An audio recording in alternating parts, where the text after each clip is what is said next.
Amis du poil, bonjour, bonsoir, je m'appelle Atliff et je suis super content de vous retrouver pour une nouvelle vidéo sur ma chaîne de tuto peinture Paint for Fun.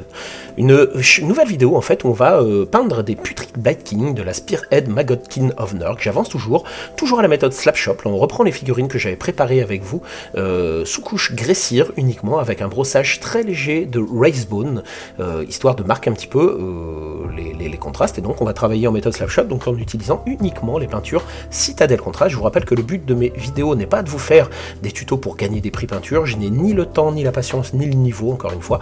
Mon objectif est de vous proposer des astuces et des conseils de peinture vous permettant d'avoir des figurines tabletop et de pouvoir jouer avec vos copains en asso, en boutique, chez vous, avec des figurines peintes, et c'est quand même le top. Voilà, on va commencer par la première couleur que je vais appliquer sur cette figurine, qui est du Mantis Warrior Green. Donc c'est une couleur verte qui est un peu péchue, on va dire un petit peu pétante en fait, mais c'est ce que je souhaitais en l'occurrence pour ces Magotkin of Nurg, en tout cas ces Putrid Blight King, parce que je trouvais que ça allait pas mal contraster ensuite avec la peau telle que je vais la traiter, avec du, vous le verrez, du Dreadful visage. Je vous invite à regarder la précédente vidéo que j'ai mise sur la chaîne en fait, où je peignais les porte-pestes. J'ai essayé de choisir un schéma un petit peu différent de ce qui se faisait habituellement, mais en gardant quand même des connotations un peu verdâtres, et donc mes porte-pestes, vous le verrez si vous avez vu la vidéo ou si vous ne l'avez pas encore regardé, je suis parti sur une couleur un peu rosâtre au niveau de la peau, et là en fait j'applique ce Mantis Warrior. Alors vous voyez qu'avec la méthode contraste, tout de suite il y a un petit dégradé qui se fait, même s'il est assez léger, le vert est très lumineux, très vif, c'était vraiment ma volonté, hein, encore une fois, pour que ça matche bien ensuite. Voilà, donc je fais ce passage que je vais passer sur toutes les parties d'armure, en essayant de ne pas déborder, hein. Quand vous faites du Slapshot, c'est toujours ça le piège, c'est d'essayer de pas trop déborder. Si vous débordez, c'est vraiment pas grave, hein. Vous remettez un coup de Razebone en dessous et vous reprenez. On va passer à une nouvelle couleur, et là en l'occurrence je vais aller chercher cette couleur de peau qui est donc le Dreadful visage, comme vous le voyez sur l'écran. C'est une couleur qui est pas facile à travailler, je trouve. Le rendu est correct à la fin, mais il faut faire plusieurs passages, et il faut l'appliquer gras, je l'avais déjà dit dans ma vidéo sur les porte-pestes, parce qu'elle marque assez peu au bout du compte. Je suis très satisfait du résultat final, c'est vraiment ce que j'avais en tête, mais c'est vrai qu'il faut l'appliquer quand même assez gras, et voire pas hésiter à faire un second passage, pour vraiment avoir quelque chose qui se démarque en tout cas sur la figurine tout simplement. Donc là vous voyez, je le tartine comme ça. On aperçoit aussi le vert qui a séché entre temps, le Mantis, donc il y a quand même, vous voyez, ces petits dégradés qui se font. L'armure sera retravaillée par la suite bien évidemment, mais ça vous permet d'avoir déjà une petite notion de ce que je veux faire. Et puis donc avec cette espèce de rosé violacé en tout cas, que je trouve plutôt pertinent, moi je l'aime bien. Voilà. Je vous rappelle encore une fois aussi que mes vidéos ont pour but de dédramatiser, désacraliser la peinture sur figurine. Je connais beaucoup de monde qui aimerait s'essayer à la peinture mais qui n'ose pas, et parce que ça va être trop dur, trop compliqué, trop long, je vais pas y arriver. Et puis surtout on a tendance à regarder des vidéos YouTube faites par des peintres qui sont des peintres professionnels, et du coup ça a tendance des fois un petit peu à nous castrer entre guillemets. On n'ose plus parce qu'on se dit j'arriverai jamais à faire la même chose. La nouvelle couleur Basilicanum Grey que j'utilise pour faire le non métallique métal, je travaille toujours en non métallique métal, et en fait voilà, moi j'ai été très longtemps comme ça en fait, à regarder ce que peignaient les autres en me disant oh là là, je vais essayer de faire pareil, mais c'était pas du tout mon niveau. Donc ce qui est important si vous utilisez la méthode Slapshot, c'est déjà de définir un petit peu quelles sont vos attentes au niveau de la peinture. Moi je veux des figurines peintes qui soient présentables, qui soient jouables sur une table sans avoir honte, sans rougir on va dire, tout en sachant pertinemment que je n'ai pas beaucoup de temps, que je veux un rendu rapide, et que de toute façon je n'ai pas de prix de peinture. Donc voilà, n'ayez pas cette attente là en tout cas quand vous utilisez cette méthode, ou en tout cas il faudrait reprendre vos pièces petit à petit. Ça peut être une technique, hein, la méthode contraste comme ça, Slapshot, et puis retravailler derrière les couleurs. Moi c'est vraiment pas l'idée, hein. Encore une fois, je veux un rendu rapide, avec des techniques rapides. Pourquoi j'utilise la peinture contraste Citadel? C'est tout simple en fait, il y a plein d'autres marques qui existent, la Speed Paint, Darmy Painter, chez Valero la Express, etc. Bon, en fait moi je prends directement dans le pot de la contraste, c'est encore une fois pour gagner du temps, donc j'utilise même pas de palette, c'est à dire que je pioche la peinture et je l'applique sur la figurine telle que, alors que si vous utilisez les autres marques qui sont en pipette en fait, il faudra avoir une palette, et ça fait perdre du temps. Même chose pour le non métallique métal, je pourrais effectivement faire un premier passage puis un petit brossage après en Leadbeater ou des couleurs comme ça, mais ça m'oblige encore une fois à travailler avec une palette, avoir deux gobelets différents, parce que quand on travaille avec des peintures métalliques c'est toujours bien d'avoir une deuxième un deuxième pot d'eau en fait, parce que c'est des paillettes qui vont flotter sinon. Et la même chose, hein, ça m'intéresse pas non plus. Et puis je me suis vraiment fait à cette technique là, le basilic grey pour faire l'argenté. Et puis pour faire le doré, j'utilise le Nazreg Yellow que je vais ombrer avec du Gore Runtafour.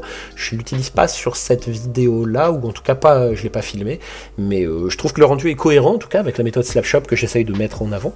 Voilà, donc le basilic grey, je le tartine. Ça, j'hésite pas à refaire quelques passages pour le marquer également un petit peu plus, et puis surtout pour aller déjà marquer dans les creux, qu'il y ait des ombres qui se dessinent naturellement comme ça, pour gagner du temps, toujours du temps.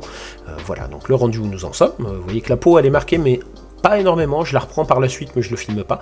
Là, on va aller chercher plusieurs couleurs à la suite, le Garaka Sewer pour le marron des manches, le Skeleton Horde pour tout ce qui est os et la ceinture, et le Plague Bearer, en fait, que je vais tout simplement baser sur le Nurgling que j'avais collé sur le socle. Donc là, c'est 3 passages comme ça, je vais pas tout filmer non plus, ça me paraissait pas pertinent. J'aime bien ce marron qui est assez sombre, parce que du coup, il faut pas que votre couleur, enfin votre figurine soit trop pâle à la fin, donc il faut apporter du contraste, hein, et la méthode Slapshop, si vous reprenez pas, si vous ne marquez pas vos contrastes, on a quelque chose au bout du compte qui est très terne. Surtout, je termine toujours mes figurines par un brossage à sec de Wraithbone à la fin. Vous le verrez, je l'ai filmé sur cette séquence aussi. Donc, faut pas hésiter à apporter des fois des couleurs qui vont un peu casser au départ, on va dire, pour apporter un petit peu de contraste, tout simplement. Voilà, donc ça, je vais m'en servir sur les 2 manches, sur les 2 armes en l'occurrence. Voilà, donc je prends toujours dans le pot, hein, comme je disais. J'ai des pinceaux qui sont pas nécessairement fins. Je sais pas si vous voyez, là j'utilise des pinceaux, c'est des... mince que je vous dise pas, ça doit être des Carrel, ça doit être du Raphaël, mais c'est les entrées de gamme chez Raphaël, en tout cas, c'est des pinceaux qui doivent coûter 5 balles, un truc comme ça. Avec une pointe qui est plutôt assez conséquente. Quand j'utilise la contraste, je trouve ça pas mal, parce que ça permet d'avoir un réservoir assez grand, et donc d'éviter de retourner piocher dans le pot régulièrement. Donc là, les 3 passages ont été faits. Le Skeleton Horde sur la ceinture, comme vous le voyez, le Plague Bearer, j'ai remis un petit peu de volupus sur la langue aussi.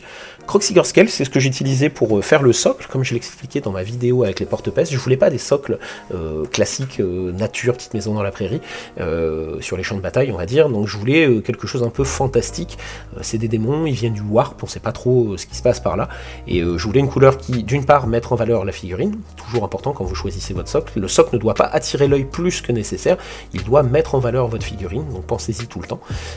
Et j'ai tendance à les faire rapidement pour avoir une idée de l'ensemble final. Donc là, j'applique mon Croxigor, et puis je reprends par la suite en mettant un petit coup d'Abaddon Black tout autour, tout simplement.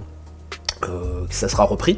J'ai également fait un petit brossage à sec de Wraithbone sur le Croxigor, et après j'ai posé du Magos Purple pour apporter cette espèce de contraste. Là je reprends avec le Mantis que je vais appliquer dans les creux, donc un deuxième passage de Mantis pour marquer tout ça, et le cri de camo je l'utilise par la suite pour aller marquer, vous voyez, toutes les petites imperfections qu'il y a dans l'armure, les creux, etc. Je vais aller mettre un petit point de cri de camo qui est donc un vert foncé, histoire encore une fois d'apporter du contraste sur cette armure. Et vous voyez que rien qu'en repassant avec la même couleur, ça permet déjà d'avoir ce petit dégradé qui se fait, donc apporter du contraste, du volume tout simplement à votre figurine pour pas qu'elle soit trop plate.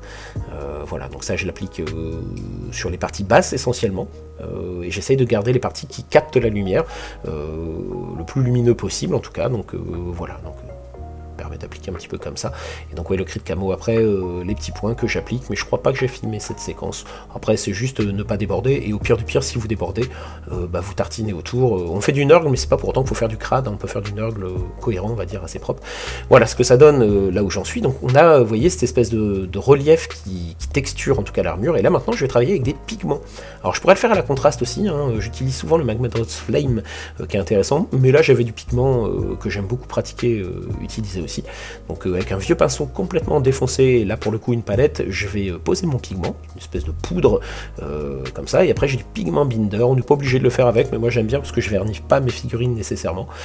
Donc c'est ce qui va permettre au pigment de coller sur votre figurine, d'adhérer pour éviter que à chaque manipulation votre pigment se barre pas tout simplement. Donc après je vais chercher mon pinceau habituel, et là je vais aller tapoter. Donc on va pas peindre comme de façon classique, on va pas tirer la peinture, je tapote en fait, et j'essaye de trouver une cohérence pareil où je vais l'appliquer. Donc dans les creux, sur les parties plutôt basses, je vais faire des accumulations par endroit aussi.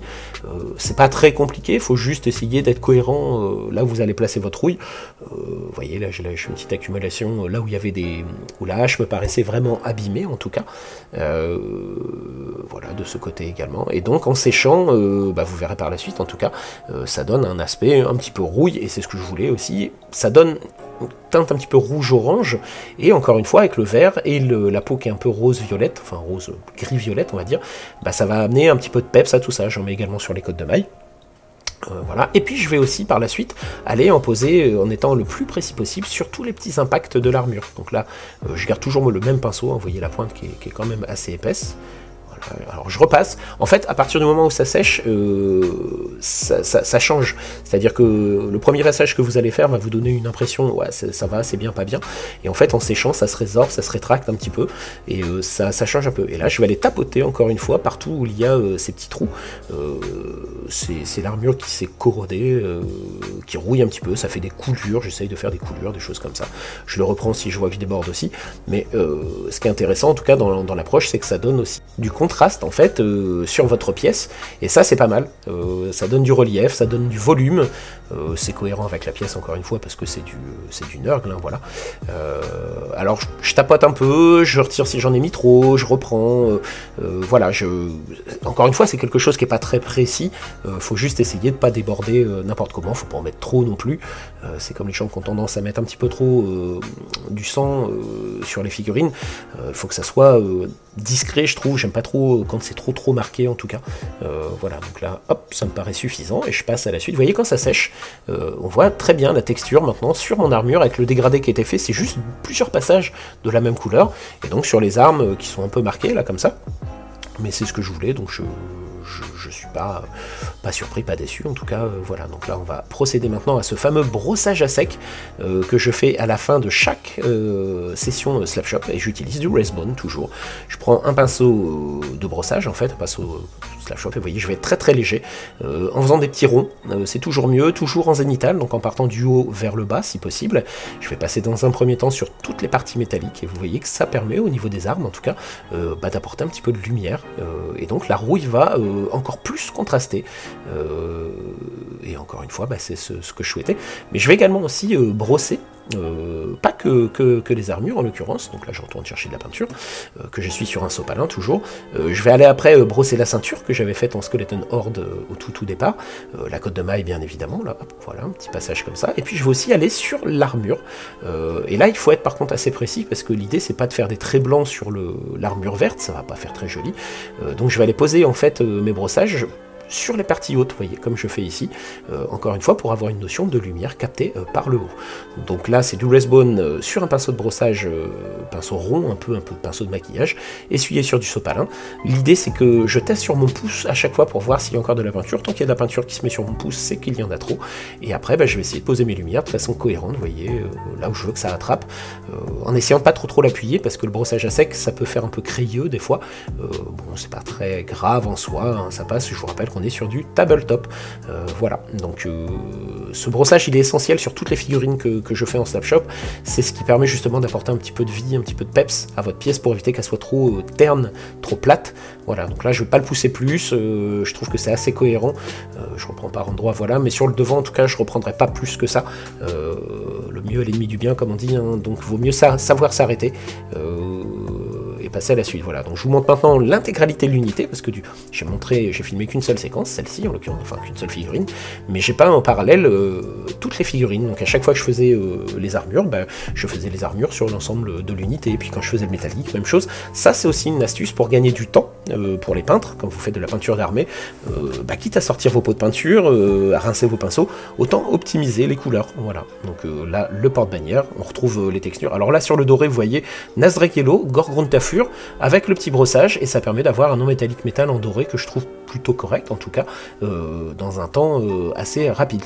Les bubons orange c'est un espèce d'orange, je sais plus c'est lequel en contraste, et par contre c'est du fluo orange de Valero, j'avais utilisé ça aussi sur mes porte-pestes en l'occurrence, voilà, la cloche on retrouve le même principe que pour la bannière, et puis les armures tout pareil, hein, voilà, j'applique exactement le même process, que ce soit sur le socle, j'ai collé mes petites touffes aussi, que je trouve un peu exotiques, un peu flashy, un peu warp on va dire, un peu démon, donc c'est pour ça que je les ai posés comme ça, voilà, on retrouve aussi les textures sur les métaux, ça c'était la figurine que j'avais piquée dans une bande de Underworld, qui me permettait d'avoir quelque chose un peu différent. Je l'ai un peu appuyé ce brossage aussi, je le vois par endroits.